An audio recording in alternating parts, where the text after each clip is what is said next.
It is my extreme pleasure to introduce Judge Jim Gray.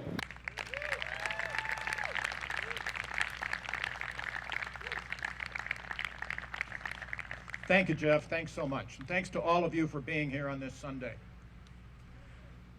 Ain't it awful? Oh, we have these deficits in our country. They're going to be saddling our children and our grandchildren in the future, and nobody's talking about it. Ain't it awful? We have so many government schools failing our children all around the country, and they're not getting better. Wait a minute. If you're involved with health care, the prices are going up, and the services and goods are going down. In fact, I'll ask you, has anybody ever run into a time in which the government got involved in the market where the prices didn't go up and the quality of goods and services went down? Ain't it awful? Wait a minute, how about all these wars? We've been in Afghanistan for, what is it, counting, 17, 18 years? Can anyone here tell me what the goal is for our troops being in Afghanistan today or last week or 10 years ago? Ain't it awful? I wish somebody could do. Oh no, wait a minute. Wait, they're the Libertarians. There's Joe Jorgensen. There's Spike Cohen. They're running for President and Vice President of the United States. Help is on the way. Help is coming. We Libertarians have made an enormous mistake for decades. We have allowed other people to label us. And if you talk to people and throw a net over arbitrary 100 people, they're going to say, oh, greed is good. Well, I know Ayn Rand meant that in a different way. You act in your own economic self-interest. Everybody works. I know that. Or we don't have any government at all. Or we all believe in everybody using drugs. No. We are responsible in all levels of society. Individual, yes. Group, yes. Corporate, yes. And government, too. Wouldn't that be refreshing? We're so polarized today. You know, we're watching these campaigns where anything that the other big party wants to do, then the second big party is against it. We need unification. We need responsibility. We need to have a declaration of war before we send our troops into other countries to fight for more than 60 days. We need to spread the word. This is wonderful. We need to get this word out that help is on the way. And be proud of your vote. Okay, in California, let's be realistic. Any vote for Donald Trump, I hate to swear in your presence, any vote for Donald Trump is a wasted vote because Joe Biden is going to win California no matter what happens. In fact, I would go so far as to say that a vote for most people for Biden is also a wasted vote because he's going to win anyway. Wouldn't it be nicer to be able to vote for somebody instead of against somebody else? Let's get that word out. And by the way, anytime I'm involved, my wife tells me I have to throw in some, at least intentional humor. So let me ask you a question. It's the best play on words I think I've ever heard. What do you get when you mix an elephant and a rhinoceros? I know this is on your mind. What do you get when you mix an elephant and a rhinoceros? And of course the answer is, Elephino. There you go. But I am trying in my own way to normalize the word libertarian. And anytime I'm involved with speaking, I just go, my libertarian values. Just throw that word in because most people, I would say 85% of the people in our country are libertarian. They just don't know it. So I have a podcast, and it's called All Rise, the Libertarian Way with Judge Jim Gray. And by the way, I interviewed Jo Jorgensen. It's on every Friday morning on the Voice America Network. She was on a week ago last Friday. I also interviewed Spike a week ago Saturday, and it's going to be broadcast on the 18th of September. Tune in. So I asked him, no holds barred. Anybody heard of AMA? The Republicans don't do that. The Democrats don't do that, but AMA, ask me anything. So I was asking Spike anything. Spike, where did your nickname come from? His name is Jeremy Spike Cohen. And I asked him, and led into it, Spike, I was at UCLA, I had a fraternity, and we had a volleyball court. And our alumni advisor was a guy by the name of Harold Spike Tatton, and he got his nickname because he was really good at volleyball and really good at spiking. Is that where it came from? No. And he said, and I'm going to tell this story now because I think it's wonderful. He said he gave it to himself when he was about 3 years old. And there was some cartoon character on television that was, what, a purple dragon or something. And the idea was behind this, Spike saves the day. Now, he said to me, oh, that isn't nearly as impressive as volleyball and spiking. I said, oh, I disagree with you completely. We need Spike Cohen right now in the United States of America to come on and save the day. And he can do this. He speaks for us. He's articulate, he's dedicated, he is spending his life now between now and November 3, along with Dr. Joe, to spread this word. So let's give it up for this wonderful man. Am I going to go away, Jeff. I'm going to introduce him. Well, no. Mr. Supervisor, as you will. But one way or the other, it's a pleasure to be with you, to share thoughts with you. We need to get this word out in all of our manners, all of your social media, however you can do it. Legitimize the name Libertarian because we are legitimate, and we have really two fine candidates, Dr. Joe Jorgensen and Spike Cohen. Spike, it's yours.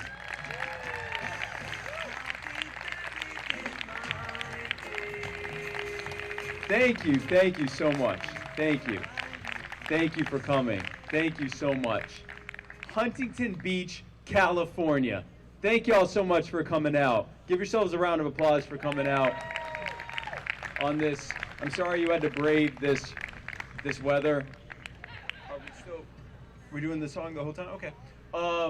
Thank you guys so much for coming out, seriously. And I'm sorry, the music got me. I was like, are we doing the music the whole time? California. So far I've been here. This is my second day here during the campaign, and I've already realized that California is an absolutely beautiful state that is intentionally being ruined by control freaks that are making your life harder every day. And that's why we vote Libertarian, so that we can put an end to that. Before I get started, I'd like to thank Jeff and Jim and Wendy, the Libertarian Party of California, the Orange County Libertarian Party, Los Angeles Libertarian Party, the Ventura Libertarian Party, all of the volunteers that are here helping, and everyone that came to help. Thank you so much. Thank you for helping with this. Folks, I'm going to keep my speech somewhat short and sweet because I think everyone's heard me talk a lot at this point, and I prefer to get right to the Q&A where people can ask me questions. I think that's much more important, that I get to answer the questions you have, and that I get to hang out with y'all in person as much as possible. So I'm going to keep this very simple. Joe and I are running for president and vice president because we have watched the Republicans and Democrats in their exclusive control of every lever of power in government for over 160 years, and we've seen what they do with it. They take our power, they take our freedom, they take our money, they take our ability to make decisions for ourselves and our loved ones and families, and they take it to give to themselves and the politically connected, well-heeled billionaire cronies who have bought and paid for them to be in office. The reason that we are libertarians is because we recognize that the only way we're going to be able to thrive and prosper in the ways that we want to is when we dismantle those centrally planned, crony-friendly, and arbitrarily defined ideas that they have put forward. And that's why we're voting for Joe Jorgensen.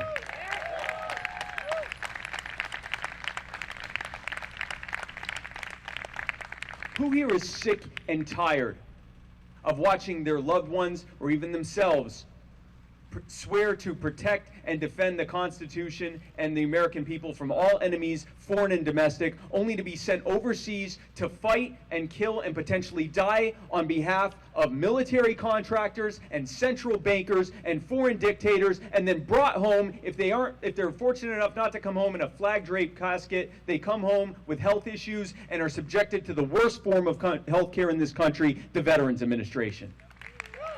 I know I am.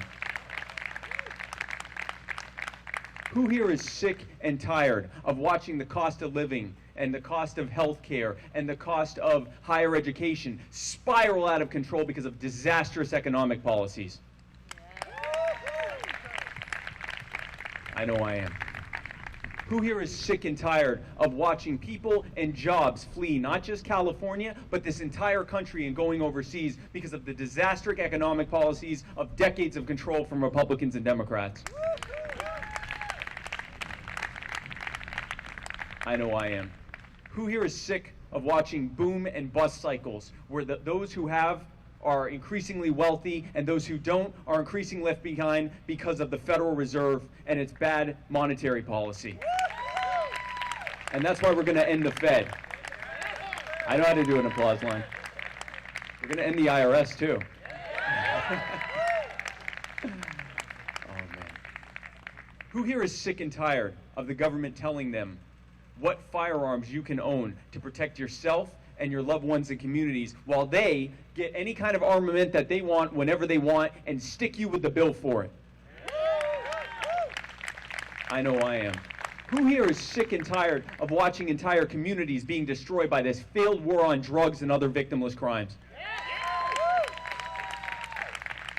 And folks, who here is sick and tired of being told whether or not you're essential, whether or not you should be allowed to operate your business, whether or not you should be allowed to work, whether or not you should be allowed to go to church or to the park or to the beach, whether or not you should be allowed to gather in crowds of more than a certain arbitrary number of people, whether or not you should be allowed to visit your loved ones, whether or not you should be allowed to live your life, while billionaire cronies are handed trillions of dollars in bailouts and you're handed with the bill with interest. And folks, let's be very clear. These weren't well-intentioned policies that led to bad outcomes. We've been saying that these were going to lead to bad outcomes for the 49 years that our party has existed. They knew it too, and they passed it anyway because they wanted these bad outcomes. They want you to be desperate. They want you to be destitute. They want you to be anxious. They want you to be hopeless. Because if they can make you hopeless, then it's that much easier to convince you that everything will be fine if you just give them the rest of the control. If you just let them take control of the rest of your life. If you just give them the rest of your money. They'll make it work out. Folks, we know that that's a cynical lie, and that's why we're libertarians, and that's why we're spreading the message of liberty, and that's why we're voting for Joe Jorgensen.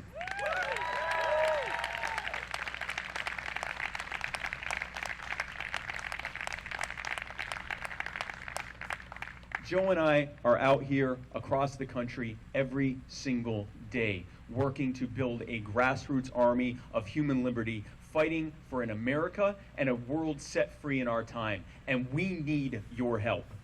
If you haven't already, I ask you to go to lp.org and join the Libertarian Party. The Libertarian Party is where it's happening. The Libertarian Party is the one group that is standing up as the bulwark against this march towards tyranny and saying, no, enough. We're going to stop it and we're going to take it back. We're going to take our power back. We're going to take our freedom back, and we're going to take our money back.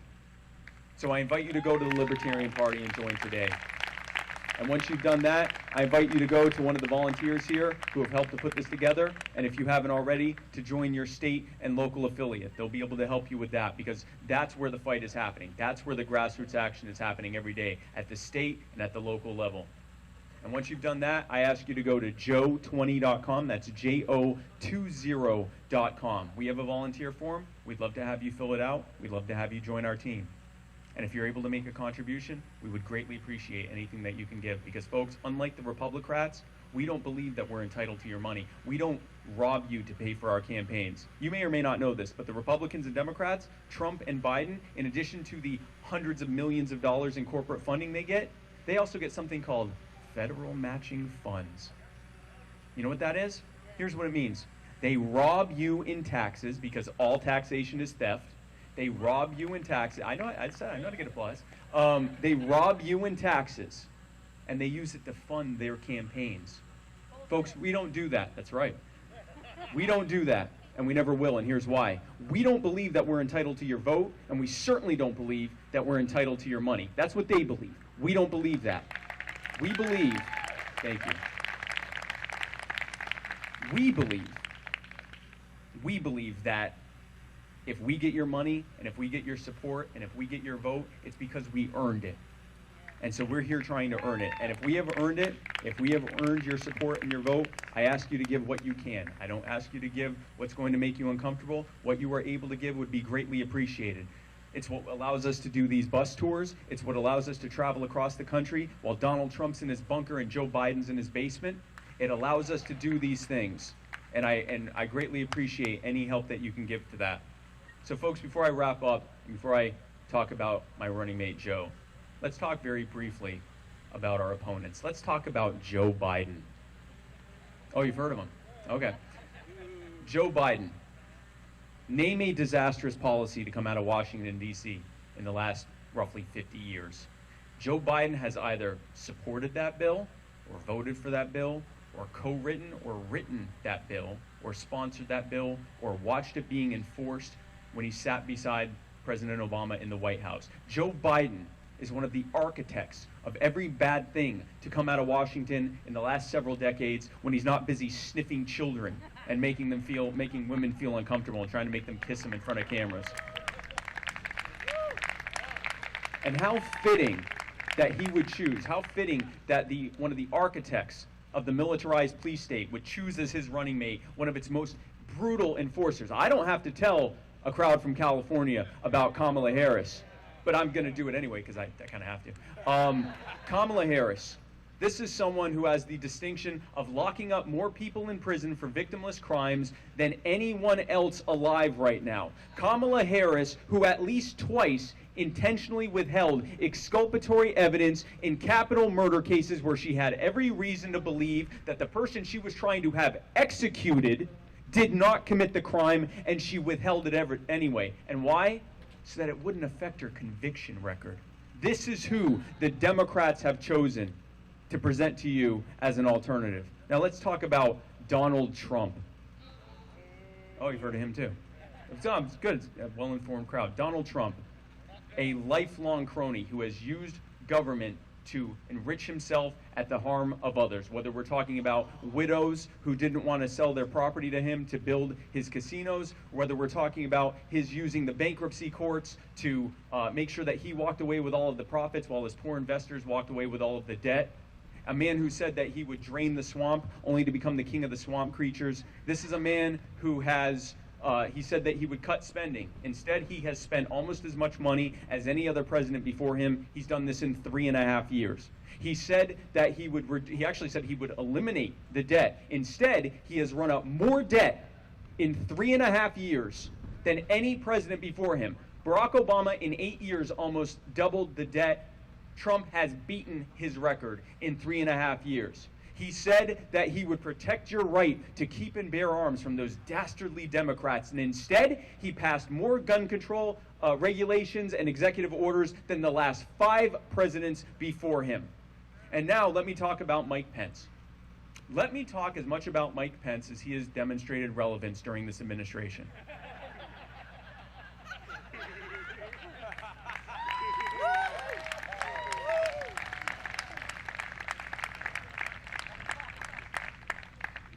I'm sorry, I forgot what I was talking about.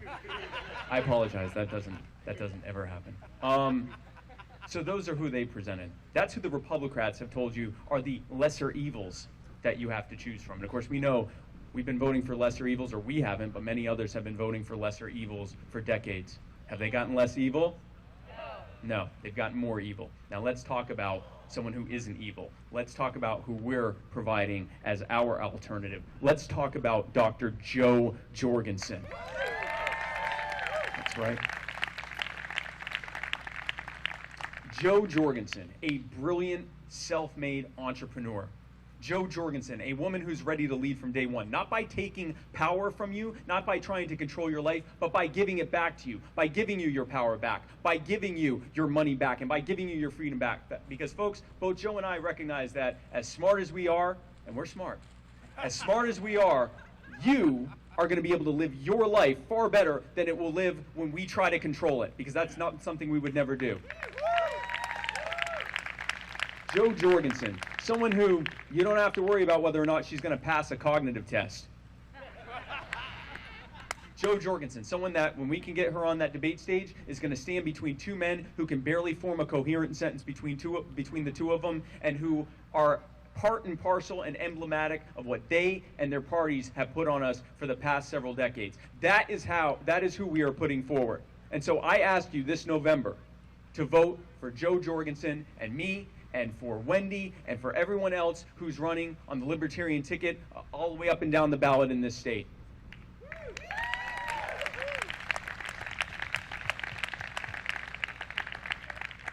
So folks, we're going to get started on the Q&A here. And before, we'll have someone come up and you can go to the mic and we'll take the first few questions. And then after that, I'll spend some time out here with you fine folks. I'll get as many pictures as I can with everyone and sign autographs if I can and everything else. So while we're waiting for him to come up, I just want to end by saying this. As I said before, Joe Jorgensen and I are fighting for a world set free in our time. And our time is now. Thank you. So if anyone wants to come up to our lovely volunteer here, we'll take the first few questions, and then I will mill about the crowd. Hi, how are you doing? Good, how are you? Good. I wanted to know, what would you have done differently with the lockdown policies compared to our tyrannical governor? Thank you very much. And so, and I'm sorry, your name is? My name is Amy. Amy, thank you. So Amy, there's two things there. First of all, you can stand there, you can walk, whatever you want to do is fine. So here's the thing. First of all, we've seen what happened with the lockdowns.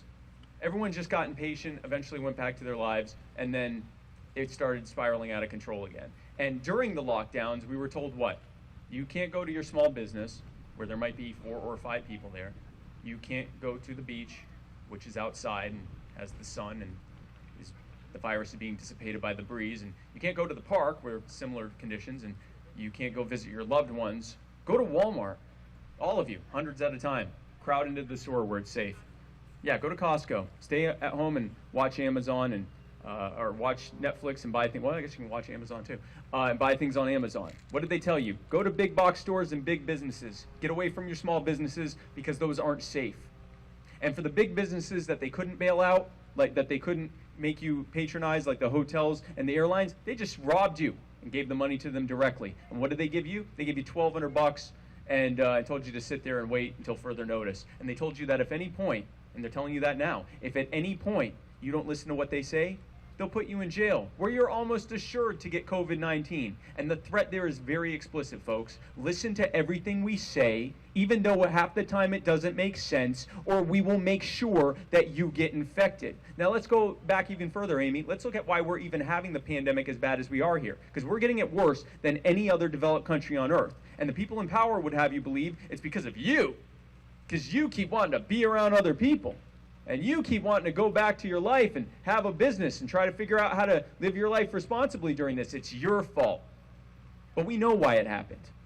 We know that for the first 6 to 8 weeks that the virus was already here, that the Centers for Disease Control, the Republican regulatory agency that is supposed to be protecting us from these very things, thank you, the CDC banned medical professionals from testing COVID patients. Now, thankfully, there were some doctors who engaged in civil disobedience and illegally made test kits and illegally tested patients. And they took those results to the CDC. And the CDC's initial response to that, Amy, and everyone else here, was that they said to them, what you did was illegal, destroy those test results, don't tell them they have COVID. They said that for nearly 2 months. No wonder it's as bad as it is here. No wonder we're facing who knows how many hundreds of thousands dead by the time this is over. All of those lives, or most of those lives, could have been spared if the government had simply gotten out of the damn way of the actual people who test and treat and cure people every single day. Because government doesn't do any of that. Government doesn't test anyone. Government doesn't treat anyone. Government doesn't diagnose anyone. Government sure as hell doesn't cure anyone or make anyone better. What government does is make it harder for the medical professionals who do that every day to do so. Thank you. Hey, man, how are you doing? So what would your plan and Joe's plan be to combat human trafficking? Human trafficking? Well, first of all, we'd kick the human traffickers out of the White House, out of D.C. That would help. That would be the first step. The first powerful step to ending anything is by taking the people out of power who are actively engaged in it and stopping them from committing suicide on the people who are trying to expose them when they get arrested. That would actually be a great help for that. Listen, human trafficking is similar to drug trafficking in that they are empowered by the fact that so for example, with drug trafficking, the war on drugs empowers drug traffickers because it takes a trade for drugs and it puts it into a black market where the most unsavory of individuals are now the ones providing you with whatever it is that you want if someone uses drugs. And it makes everything worse. It also makes addiction worse. It makes every condition related to drugs worse because now it's being provided by cartels and it's criminalized anyone who's trying to get help. In a similar way, sex trafficking and human trafficking, and most human trafficking is sex trafficking, is helped by the fact that sex work has been made illegal and that has been pushed into black markets so that those same unsavory individuals are the ones providing the service. And so that people that are in sex work who are trying to do it legitimately aren't able to call out the bad actors because they can get in trouble too. And no one can truly help because if you get involved without calling the police on everyone involved, even the ones who aren't doing anything wrong, you are now an accomplice to that. So in the same way that we end drug trafficking, or at least greatly reduce drug trafficking by ending the war on drugs, in a similar token, we do a great blow to human trafficking, including child trafficking as well, by doing a great blow by getting rid of the war on sex work as well. It's a similar way that getting rid of the black market helps solve that problem. The other thing that you do by ending the war on drugs, by ending the war on guns, by ending the war on sex work, by ending the war on victimless crimes, it allows police departments and agencies to laser focus on actual crimes with actual victims, like sex trafficking, like murder, like rape, like assault, like theft. Instead of focusing on enforcing these laws and telling people how they can and cannot live their lives, even if it doesn't have a victim, now they're able to focus entirely on real crimes with real victims. Thank you. Thanks again for spending the time to come to our state. Absolutely. I have a question, but first of all, I just wanted to make clear the Federal Election Commission matching funds, that's not theft. That's a box you can optionally check on your tax return. So Gary Johnson received matching funds in 2012. So anyway, on to my question. So I think on your website you mentioned that the platform is you guys support withdrawing from the United Nations. Is that correct? That's correct. Okay. Is that including the Security Council and General Assembly and all the organs, or just a few parts of the United Nations? Our policy is getting out of the entangling alliances that our founders warned us about. Yes. All of that's the whole thing. That includes ITU and all the spectrum management and all the international. My understanding is that would be anything related to the umbrella of the UN. Yes. Okay. So then, is there going to be a problem with just basic communications with different companies in different countries if we're not coordinating our spectrum resources, for example? I can't see why there would be. I don't think that anyone is saying, man, I'd really like to be able to cooperate with other countries and other companies in other countries. I hope that we never end the UN because then I wouldn't be able to. Because, for instance, my cell phone only works because the FCC has put in rules that say this cell phone uses these frequencies, so I don't interfere with, say, AT&T. Your cell phone works because there's standardized spectrums that have happened. Standardization happened without the government. The government has standardized things, but it doesn't have to come. A standard doesn't have to come from government, and certainly not from a multi-governmental international agency. I think I've answered your question at this point. Thank you. Can you give me an estimate on how much the government needs to run and what you're willing to tax in order to make it run? Tax $0.00. In terms of what it takes for government to run, I would defer to Joe on what she thinks are the exact agencies and things that would be continuing. But the short answer is it would be a lot smaller. And here's the way that government can run. It can run like any other organization can run. If it provides a service that people need, then people will want it. If there's a demand for it, then people are willing to pay for it. If they're not willing to pay for it, it means either that they don't want that service or they want it from someone else, in which either case the government shouldn't be providing it. Now, there are some services that can't work in that kind of way, and so there are very exciting ways, very innovative ways that we can do that instead. Like there's an idea like a transfer fee. So there would be a small fee that would be on any transfer of anything that happens, anything that has a financial transaction to it. You could have a 2 or 3% fee. People could choose not to pay that fee, but if you don't pay that fee, you don't have government protection. So for example, if I sell you a car and neither one of us decides to pay the 3% fee on that, the car turns out to be a lemon, you come back to me and go, this car doesn't work, what's up? And I go, sorry, you can't sue me for it because we didn't pay that fee. And now if I am an honest car dealer and if I want to, as a marketing, being able to say, hey, listen, you know you can buy from Honest Spike's used car dealership because I'm willing to pay the 3% fee so that if anything goes bad, you know that you're taken care of. Or you as the consumer can choose to pay the fee. It's not coerced, it's not forced, it's encouraged, and it's probably a good idea, but you could choose not to do so. That allows government to be funded without anyone being robbed. So that's one of the many innovative ways that government can be funded when we force them to do what any other organization has to do. Provide enough value to have people want to give them money instead of just pointing a gun at everyone and saying, you have to figure out every year how much you owe us, and we're not going to help you with it, and you better get it right, and if you don't, we're going to ruin your life in the process.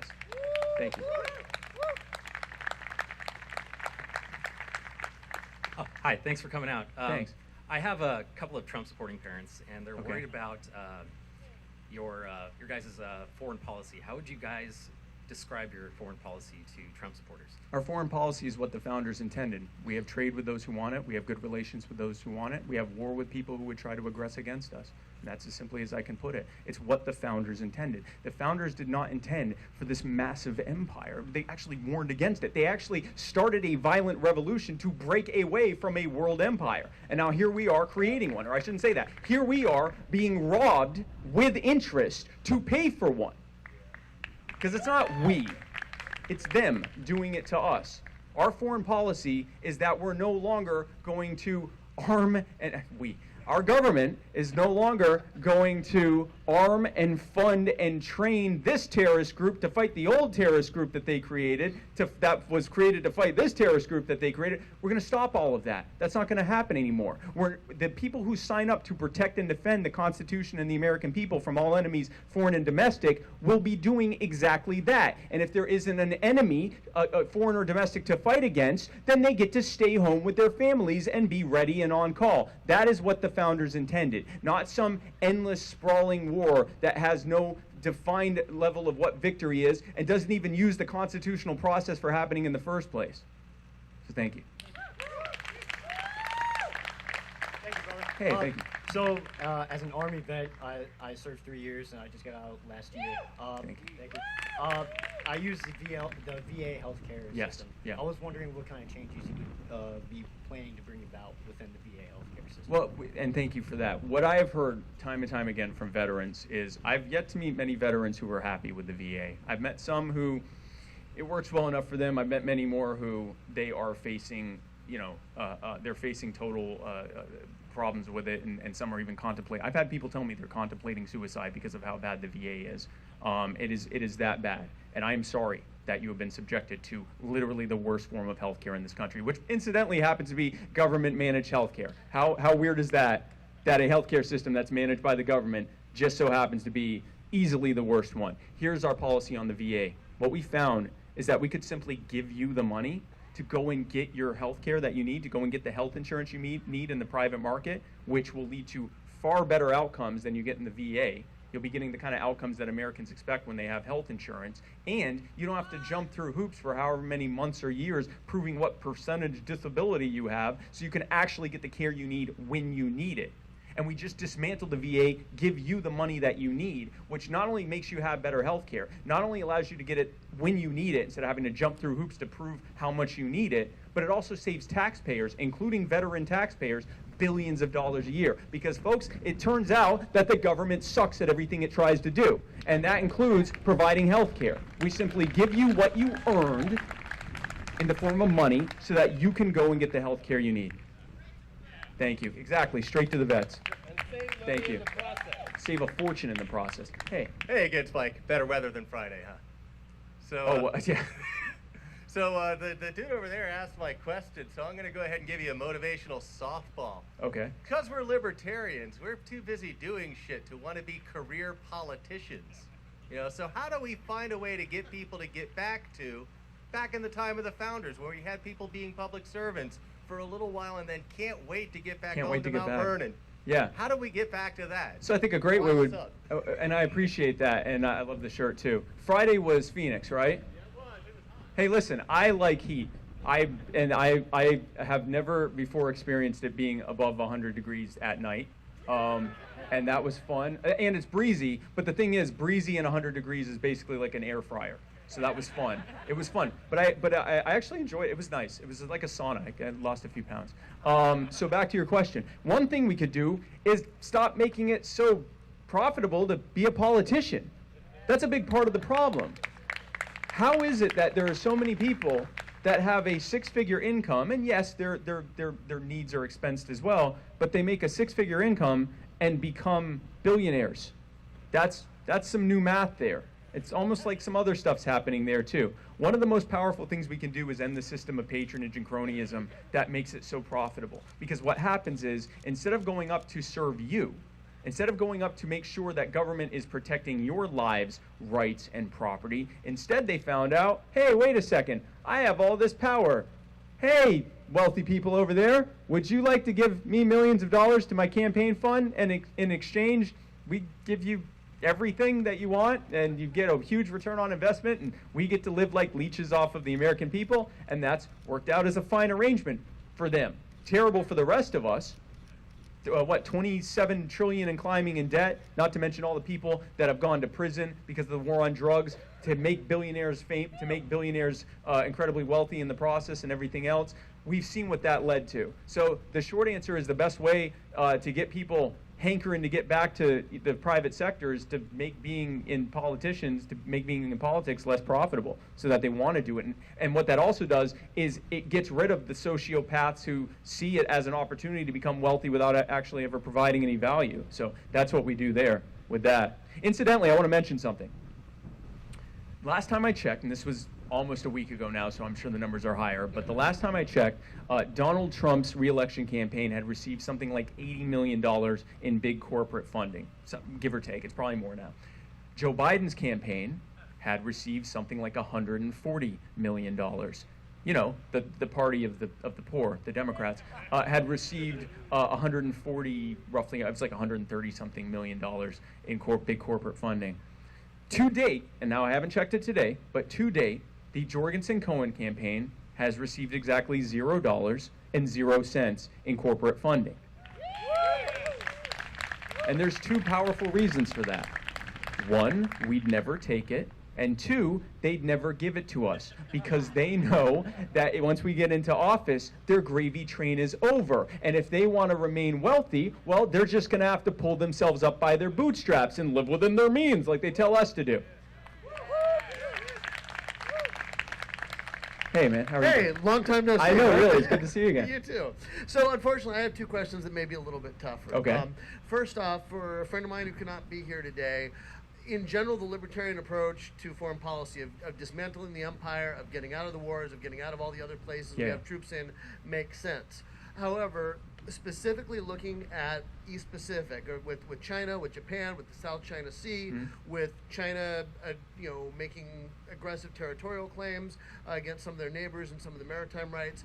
Specifically, how does the libertarian approach work, or what is the Jorgensen approach to that area of the world specifically, in foreign policy in that part of the world specifically? Okay. I'll ask my other question after.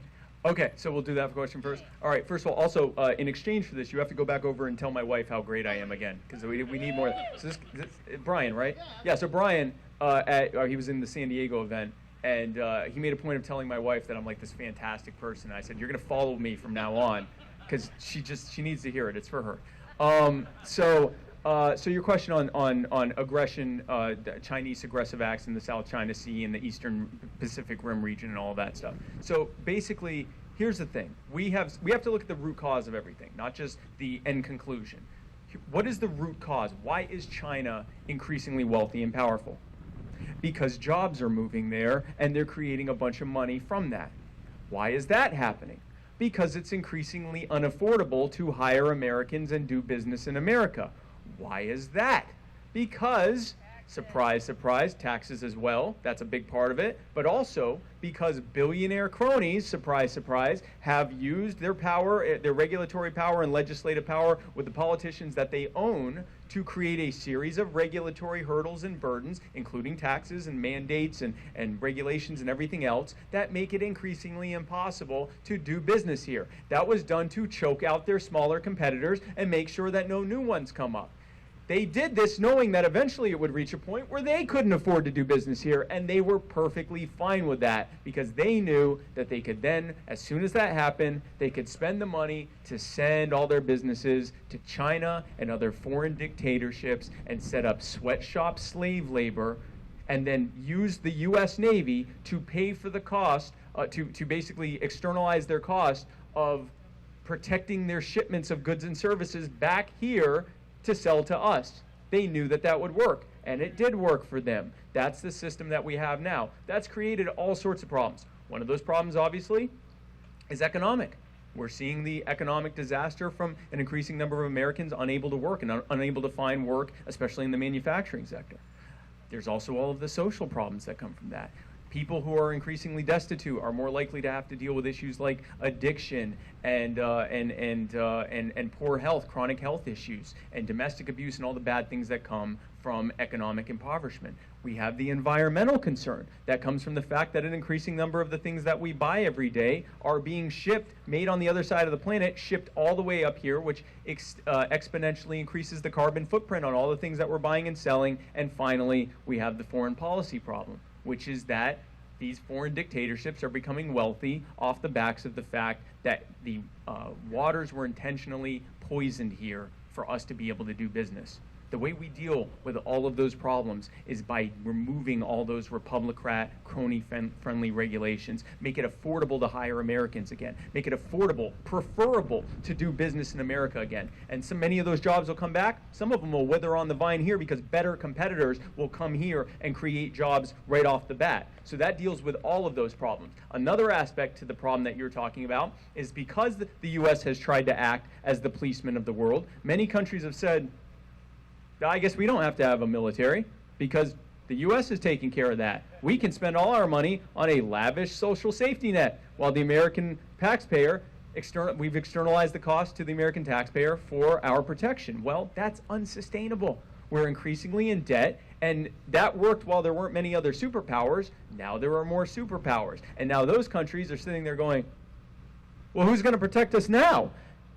We see that in Europe. We see that in Japan and Korea and in the Pacific Rim region. When we signal that we're leaving, it will force them to take care of their own defense. And when people go, well, what if they don't? Well, they're not suicidal. They will have to do it. They'll look at their reality and go, yeah, we'll take care of our own defense. And that also ends this kind of like parent-child relationship that our government has with others, where we have this sort of like codependent, toxic relationship where these countries are like, we hate you, don't leave us. That has to end.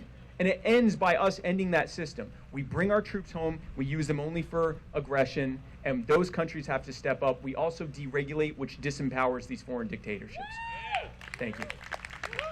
What was your other question? The other question, for an Orange County, Huntington Beach audience that maybe isn't as immediately impacted by it as some people, some places you've been and people you've spoken to, can you talk a little bit about the protests specifically and more systemic racism more generally? Here's what we've seen. These protests are in response to what they've seen, which is a increasingly militarized and increasingly unaccountable police state. And we can thank the federal government for that. Because it turns out when the federal government gets involved in stuff that the 10th Amendment explicitly says, because it's not mentioned in the Constitution, they shouldn't even be involved in, they do a bad job at it. The federal government getting involved in policing has led to things like qualified immunity. The federal government getting involved in policing has led to things like the war on drugs and the war on guns, and for that matter, the war on income, like the IRS and occupational licensing. It has led to the government, to the police, because the police ultimately are the ones who enforce those laws. It has led to the police increasingly having to interact with you because an increasing number of things that you do that don't have a victim and aren't even harmful in any way are illegal. And they have to do their jobs, which is enforce those laws. So you're increasing the number of interactions. The other thing that you're doing is, thanks to qualified immunity, bad actors, the bad apples in those bunches that we hear about, are empowered because they know that they aren't held accountable. Derek Chauvin, the man who murdered George Floyd, had 17 other complaints against him before he murdered George Floyd, including wrongful death complaints. He may have murdered other people, and we probably will never know. And when the Minneapolis Police Department looked at Derek Chauvin, they made the same cost-benefit analysis that other police departments and government agencies make around the country when they encounter these bad apples in their bunch. They said, this cop is terrible. But if we try to get rid of him, we're going to have to spend a fortune fighting the police unions to get rid of him. And there's no guarantee that we'll be able to get rid of him. And thanks to qualified immunity, he's not costing us anything staying on the force. So we'll just wait till he goes too far. He'll probably end up murdering someone and he'll go to jail, and then we can remove him. That empowers bad actors. That punishes good policing, because the good cops know that if they stop a bad cop, nothing's going to happen. No one's going to be held accountable. When you end qualified immunity, it flips that all around. Now, when those police departments and government agencies, because by the way, we're not just talking about the cops. We're talking about CPS workers. We're talking about other government agents who harm Americans. Not all of them. I'm not saying all of them, but there are bad apples in those bunch who utilize and leverage their power for bad, and they know they aren't being held accountable. And when you end qualified immunity, now those departments and those agencies, when they encounter their Derek Chauvins and their bad apples, they go, whoa, whoa, whoa, we got to get rid of this guy because he's going to cost us a fortune. The police unions are standing over here going, yeah, we definitely have to get rid of this guy because he's going to cost us a fortune. And even more importantly, when they see, they will make sure that when there are bad actors, they're actively removed, and they will encourage good actors, the good police, to stop the bad police, if for no other reason than to prevent the liability that could potentially shut their police departments and their agencies down because they can't afford the lawsuits. So that is a powerful way to stop it. What we've seen from these protests are people that are angry.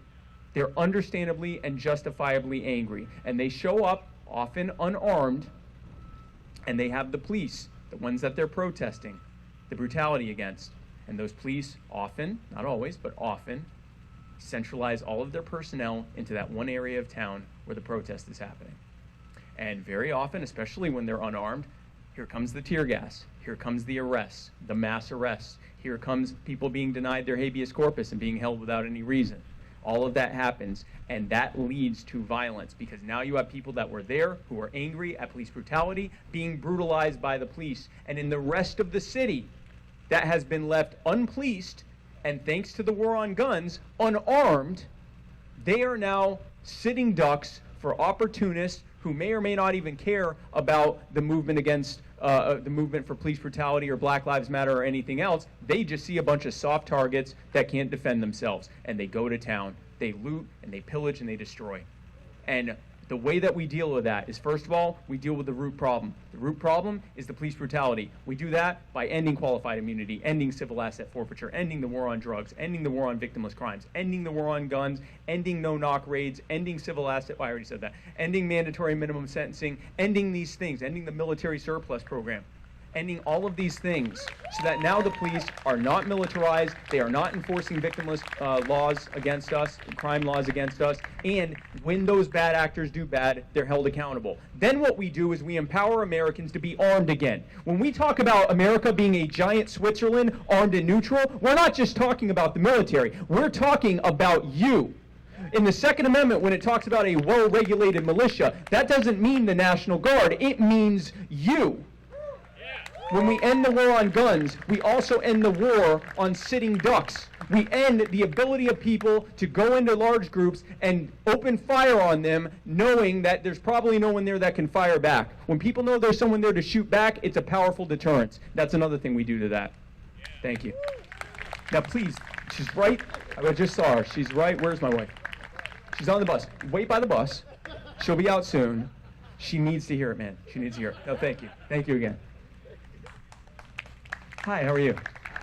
Thanks for showing up and representing us so well. Thank you. I have a question about your experience on this tour, and I'm curious about what you may have learned, encountered with the public, or what your perception of the media coverage or lack thereof.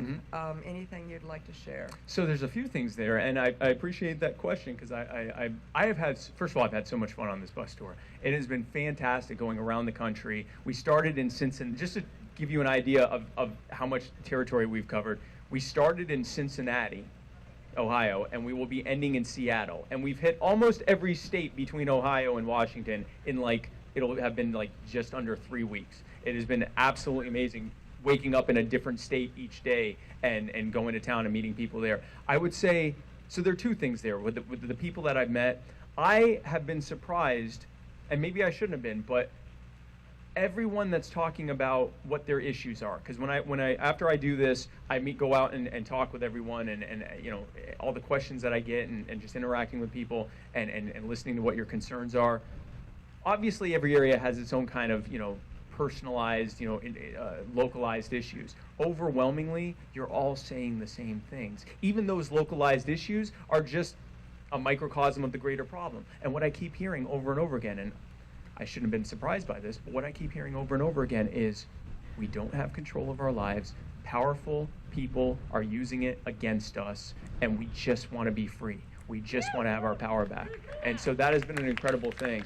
I think one big thing was I was shocked at just the difference in weather between Phoenix and here. I mean, it's literally right there, and it was almost twice the temperature. That was impressive. I was impressed to go from 120 to like 65. That was fun. So I've had a great time with that. With the media, so it's mostly been local and regional media that have come. And that have come to these events. And what I have seen is that they often don't know what to make of us. They don't. They either try to fit us within the left-right rope-a-dope paradigm of, well, are you more left than the Democrats? Are you more right than the Republicans? Are you maybe a centrist party? And when I go, no, the Republicrats are all on the same team. If you look at their policies, there's very little substantive difference between them, and we're running to dismantle all of it. They don't even know how to process that. They have no idea to process that. Or they'll say something like, well, how are you going to ensure, I've been asked this a few times, how are you going to ensure that you don't spoil the election? And I said, well, buddy, we are here to spoil the election. Like, we are here to be, I said, we have a very sneaky plan to defeat Donald Trump and Joe Biden, thereby winning the election. And it blows their mind, because they have been so conditioned to believe that it's Democrat or Republican. And especially in the media, where all they do is consume their own media all day long. And they show up and they're like, well, I often get, well, do you agree with Donald Trump or do you agree with Joe Biden? I'm like, well, they agree with each other and they're wrong. And they're just, what? So that has been the thing that I've noticed the most. I am not surprised that the media has done everything they can to ignore us, even though we have more support in this election cycle than we've ever had before. It's why they're ignoring us, okay? That's the thing. We aren't trying to we show up, we let them know we're here, and that's it. And then we take the message directly to the people. Because I'm not relying on a corporate news system that is owned by 6 companies. 6 multinational trillion-dollar companies that have a vested interest in keeping this gravy train going. I don't expect them to give us a fair and equal footing. So we're going around them. We're taking the message directly to the people. Like I said before, we're doing bus tours while everyone else is hiding in their bunkers and basements. We're meeting with people where they are, listening to their concerns, explaining how liberty is the way forward in everything that they are facing. And we're winning. No one else is getting endorsements from gun rights groups and Black Lives Matters groups and police accountability groups and lockdown protester groups. It's because we're meeting them where they are and demonstrating that there is another alternative. So that's been my reflections on this bus tour. Thank you. I appreciate it. Hey, how are you doing? Hello. I'm good, thank you. How are you? Nice to meet you, I'm doing great. Dr. It's great to meet Cohen. you. My name's Susan Reed. I grew up here. I have actually quite a few questions for you, but I'm going to stick to 2 if I could. Okay. And just to let you know, I'm the only living, breathing biblical figure to live during the history of the world media. I've gotten no attention. If you look at Akiana Kramerik's painting of me called Battle, she painted me. I haven't even met her yet. Okay. Spiritual, okay? Okay. But I've got a case against 9 PDs, the former DA of Orange County, Tony Rackakis, 9 landlords. Both sides of my family are involved in crimes against me and Satanism and the Illuminati. And I'd like for you to maybe address some of the issues as to why you think I'm not getting any help from the police, the courts, The DA, nobody. No one's given me media attention. I've complained. I've gone to the FBI 5 different times. No one calls me back. No one helps me. Okay. And if you look too on YouTube, you'll see that former FBI Chief Ted Gunderson was murdered because he became a whistleblower. I've listened to all the whistleblowers. I've read Henry McCow's book. He's got a PhD. I know you're highly educated. I'm educated as well, not as educated as you, but if you realize... I made it out of high school. I'm actually not very well, highly educated. Okay. Go ahead. But I'd like to know why you think personally I'm not getting any help, any media attention, no justice. Okay. I'm owed hundreds of thousands of dollars from my ex-husband, Kevin Trammell. If you look at the case, the 09D001701. Okay. The short answer is I don't know, because I don't know enough about your story to be able to say why I think that you're not getting the attention you deserve. And I wish I knew more. I honestly can't tell you. It also sounds like what you're talking about is largely not a federal issue. So I'm not sure how much I'd be able to help in that regard, because we're running for president and vice president.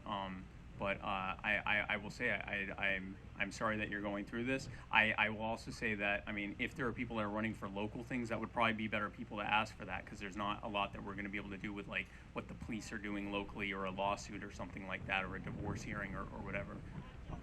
Okay, and I understand. You,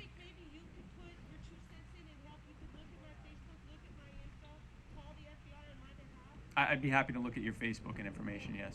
Okay. Okay, I will. Susan Reed, I will absolutely look into it. I'm sure, well, if I'm on your Facebook, I'll be able to do that. Okay, thank you. Thank you. Hey, how are you doing? Hi. Couple little things, but one question actually. Sure. My dad was a Blue Water vet. He died at 66 from complications of health issues and Agent Orange. I'm sorry. I am dealing with things that have to do with Agent Orange, and if I had any kids, they would deal with things. Not to mention that in Vietnam, there's babies born without limbs every day. Right. Because of it. Yeah.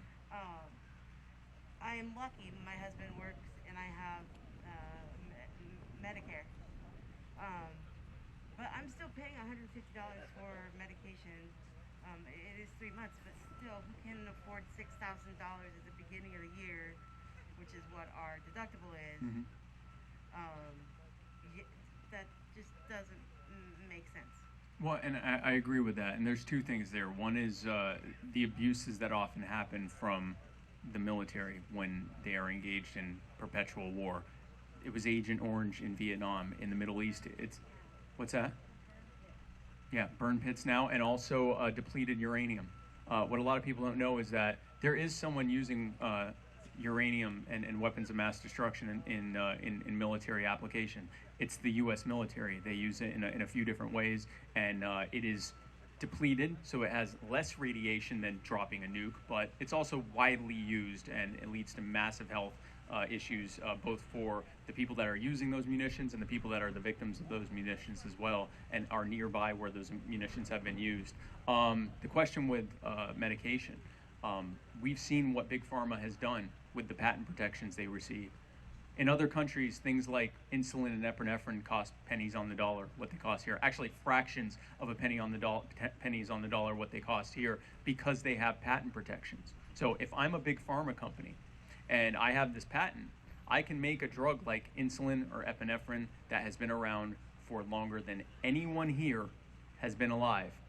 And I don't have to worry about competition making it cheaper, because I have the patent protection, and I use my money to get politicians to give me those patent protections. Also, because I can make Medicare and Medicaid and government mandated insurance pay whatever I want them to for it, because they have to pay it because it's medically necessary, and I have a patent, I can now charge essentially whatever I want. And if there's someone who isn't, thankfully you are covered, but people who aren't covered, they just die. And they don't care about that, because they're making huge amounts of money on our backs, on the backs of American taxpayers and patients. We will dismantle all of that. There's no reason to have a patent protection on a drug that's been around forever. And there's certainly no reason that you and everyone else here shouldn't be able to order medications from other countries and either go there and get them and bring them back here, or order them and they come in the mail, because those drugs are perfectly legal. You need them. Your doctors have said you needed them, and you are engaging in a victimless transaction that is only harming the multi-trillion-dollar pharmaceutical companies that could care less if you live or die. Thank you. With that, I take pain pills, and they're $15. But if I need a dose from like a CBD or a THC, it's $25 per dose for someone who has as many pain problems as I do. So it just doesn't quite. Well, seem fair. you've been fed opiates, and that's what an increasing number of Americans have been fed opiates, because it's a cheap way to shut you up, basically, and because Big Pharma makes a fortune off of it because it costs them next to nothing to make it. They don't really care what happens to you after the fact. And now, thanks to the war on drugs, after some new recent regulations that came in I think 2016, 2017, something like that, now you get addicted to this and they go, up, you've hit your limit, no more for you.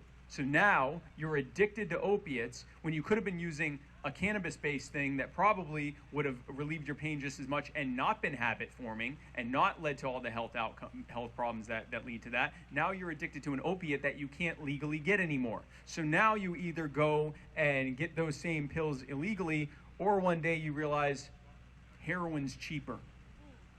So let's be clear. We don't have a heroin epidemic because we got a bunch of lazy junkies. We have a heroin epidemic because we have a health epidemic that is manifesting itself as an opioid epidemic. And we solve that problem by disincentivizing the abuse that's happening from Big Pharma. We take their patent protections, we take their subsidies and protections, we end the war on drugs so that you can use THC and you can use other cannabis things. And I've been hearing about that they're using psychedelics to be able to deal with pain and anxiety issues. There are so many things that can happen when medical professionals are allowed to use the entire slate of options that are on the table instead of saying only you can only use a few of them and they happen to be the most harmful options. So that will deal with that. Thank you. Hi. So I've noticed a lot, and lately especially, there's a big divide between left and right, Yes. even within the libertarian movement. Yep. And on issues like Black Lives Matter and cops and healthcare Mhm. and even just wearing masks. Yep, You yep. know, people on one side saying wearing masks is useless and you shouldn't wear them, and you're fear of the government if you wear them. Yeah, And yeah. the other side saying, hey, you're killing people if you're not wearing masks. There's this huge divide. Everything is And- politicized, yeah. And yet, the real divide should be there's people with the money and the power that are forcing us to fight each other so that we don't fight them. Yep. How do we get people to realize that? How do we get people to stop fighting with each other? The people with no money and no power right now, how do we get them to stop fighting each other and fight the real enemy? That's an excellent question. That's what we're doing every day, because you nailed it. Often, I thought you were going to ask me, why do we have that divide? You answered your own question there, right? Or you answered what I thought was going to be your question. We have that divide because powerful people have to create theater. The Republicans and Democrats have almost nothing separated them outside their rhetoric. So what do? They have to keep us distracted and divided. So instead of saying, well, hi, I'm Donald Trump and Joe Biden's pretty much 98% like me, we disagree on a few issues and mostly it's about rhetoric, so vote for me. Instead he says, I'm Donald Trump and if you don't vote for me, you're voting for an America-hating communist. And Joe Biden shows up and goes, I'm Joe Biden and I don't remember where I am. No, Joe Biden comes up and he says, I'm Joe Biden and if you don't vote for me, you're voting for a Nazi that wants to brutalize people of color. And instead of the reality, which is that they're both sociopaths and you shouldn't vote for either of them, now they've got us nice and divided. Now they've got us arguing over, you're a communist, you're a Nazi. We're fighting our own friends and loved ones and neighbors. They're turning into our adversaries. And the reason that we're having to do that, the reason they're putting us in that position is so that we don't take a step back and go, oh, I see, they're both on the same side. That's what that's all about. So what do? We do what we're doing. We do this bus trip, we do everything else. We do campaigning around, we tell people that, we do viral videos, and you guys do this too. When I said we need you, that wasn't a pander to get your money. If you don't give me a penny, we still need you. You are the ones that are talking to your loved ones and neighbors and saying, no, it's not left and right, it's not conservative versus liberal, it's us versus them. it's us, the American people, versus a relative handful of incredibly powerful and cynical sociopaths who are imposing themselves on us and then giving us the bill for the cost of it. And that's what we have to do. We keep plowing ahead with it. And thank you. I appreciate the fact that you understand that, and that's what we have to do. Thank you. Hey, how are you doing? Very well. First, I want to thank you for taking the time out of your life to do this. Thank you. And second, hopefully at some point this year does end. So hopefully in January next year, you guys are in office. What would you want to do on your first day? The first day, I think a lot of people get pardoned on the first day. I think that's like an immediate thing. Victims of victimless crime laws, whistleblowers, pretty much everyone that you can think of that has been brutalized and victimized, and even including some posthumous ones, because there are some people who died without the justice they deserved. But I think the priority would be on the ones who are still alive, especially the ones who are still in a cage because they didn't harm anyone, but they did something. Often the reason they're in there is because they were competing with Big Pharma and they don't like that. So I think that would be first day is probably something like that would probably be one of the first things. And I think the other thing is that we would be going to Congress and letting them know we're going to be undoing all those bad regulatory burdens that have been undone by previous administrations. And because we have the power to do so, like for example, firing the entire ATF and not rehiring anyone, which he has absolutely the authority to do, doing the same with other agencies as well. And then when the American people see the immediate benefits of that, we're going to let them know that shortly after we do that, the American people see the immediate and profound benefit of having their power and their money and their freedom back. We're going to ride that wave all the way to the steps of the Capitol building and draw a line in the swamp there and say, who would like to join us on this side of the line, the people that are removing the boot from the neck of the American people so that they can thrive and prosper, or who wants to remain on this side of the line with the people who are fighting to keep that boot on your neck and allowing continued needless suffering for no other reason than to preserve your own power and influence. And if you'd like to join us on this side of the line, that'll be awesome. We will be able to work together. If you want to join us, if you want to stay on this side of the line, we'll have you, the American people will be replacing you. So I think the other thing we'll be doing on day one is putting the Republicrats on notice that this wasn't just a fluke, that this is about taking America back for the American people. Thank you. Hey, how are you doing? Hi, how's it going? Good. What would be your administration's policy with regards to the Middle East peace process?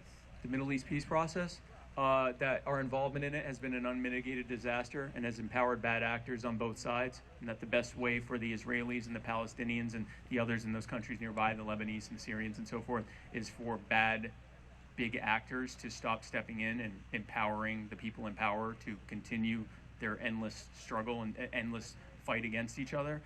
When I've talked to Israelis and Palestinians over the past many, many years, in fact, part of the reason I'm no longer a neocon was in talking with Palestinians and realizing they weren't the caricature that I was told that they were.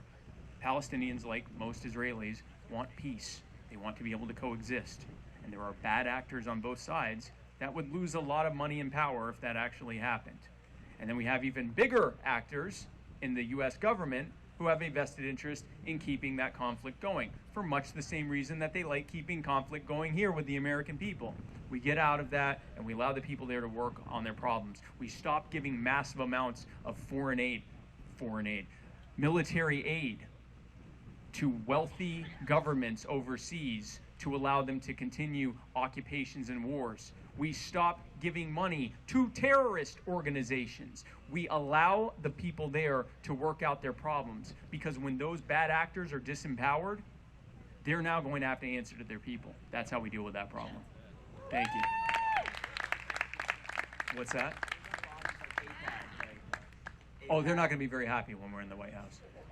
Anyone that's relying on money being funneled to foreign governments are not going to be happy when we're in office. Ron Paul said it best. Foreign aid, government foreign aid, is the act of stealing from poor Americans to give to rich foreigners. That's what it is. And every once in a while they'll show you, look at this truck full of soybeans we gave to these starving people. That's where your money's going. That's a fraction of where that money's going. The vast majority of that money is going into military and political pursuits that are none of our business, and it's only made things worse over there. That all ends. Thank you. I know you touched on the topic of the NFA and firearm laws. Yes. how would you deal with that at a state level, and especially in California where we're burdened down with so many gun laws that it's even hard to follow? The Constitution was very clear. The right of the people to keep and bear arms shall not be infringed. It didn't say shall not be infringed by the federal government. It said shall not be infringed. The Constitution is the prime law of the United States and goes ahead of anything else. Unfortunately, our Department of Justice has been used as a department of trickle-down militarization of the police. With Joe Jorgensen in office, the Department of Justice becomes an actual Department of Justice, and its main goal will be enforcing the rights of the people against any actor who would wish to infringe upon it, and that would include gun laws. Thank you. And also another part of that with gun laws and drug laws too. Not necessarily with California specifically, but states in general tend to take their cue from the federal government because that's where the money comes from. So if they know that the more they comply with sort of the prevailing feeling in the federal government, the more money they get, if we're saying, yeah, you're not getting any money or assistance if you're infringing upon the rights of the people, that became a powerful deterrent for them to fight against, to infringe upon your rights. Now, California is a wealthier state. Their government may dig their heels in. We look forward to seeing them in court about it. Thank you. I know you spoke about, as far as deregulation and getting a lot of people, as far as the war on drugs, out of jail. Yeah. Would there be any effort to look back into cases such as like with Breonna Taylor and Duncan Lemp and officers that have used their power to murder with their power for action? Absolutely. Absolutely. If it's not happening already, we will look at when government actors have infringed blatantly on the rights and lives of the American people. Again, that's what the purpose of the federal government is supposed to be. It is supposed to be making sure. We've gotten such a skewed idea of what it was supposed to be. It was, well, I guess they just tell us what to do and then we do it because that's what government's supposed to do. That isn't a legitimate government. The only way that a government can even begin to claim to have the consent of the governed is A, not to be robbing you, and B, to actually be working to enforce and affirm and defend and protect your rights. So yes, perfect example, Breonna Taylor, Duncan Lemp, Ryan Whitaker, George Floyd, these people, Tamir Rice, people that were victimized by the police state. Yes, we will absolutely be looking at that, and more importantly, or I shouldn't say more importantly, just as importantly, by ending qualified immunity, both they and anyone in the future knows what will happen to them and that they'll be held just as accountable as any one of us would be held if we did a similar thing. Thank you. By the way, show everyone your flag real quick. I'd like to give a shout out to the friendly neighborhood journalists of the CNN movement. So folks, at most of my stops, I have been greeted by a happy band of a few dozen, sometimes a few dozen men and women in this beautiful tropical floral decor who were heavily, heavily armed. And I have never felt safer, and neither have any of the other people there, because we knew that anyone who was looking for a barrel of fish to shoot at will have to look somewhere else. Now, unfortunately, because of the way the laws are here, thanks to the Mulford Act and other California state gun laws, we can't have open carrying here, and that's unfortunate. That ends with Joe Jorgensen in the White House. Thank you.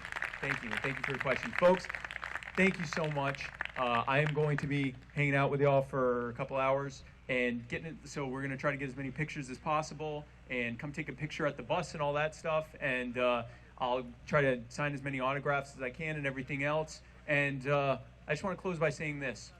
You are the power. And when I say that, what I mean is that you have the power as individuals and working together in cooperation to take down anyone who would try to stop you from thriving and prospering as we were intended to do. We were not intended to be controlled. We were intended to live as free people. And we stand with you in that fight. Thank you so much for coming.